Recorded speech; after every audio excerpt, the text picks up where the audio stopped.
Hi guys, today special गाजरचा हलवा.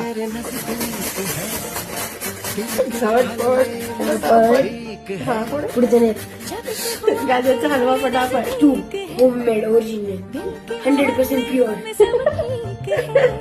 घी काजू बदामाची आत टाकणारे, त्याला गरम करणारे, गरमच काय करणार आहे. ते स्टर फ्राय.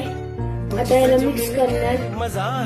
फ्राय करून घेणार थोडं शालो. हे हो गया फ्राय फ्राय.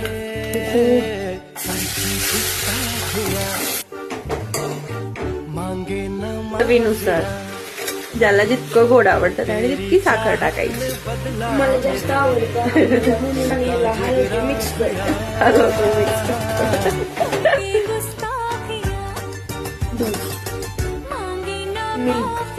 आता मी झाकणार आहे जळण्यासाठी.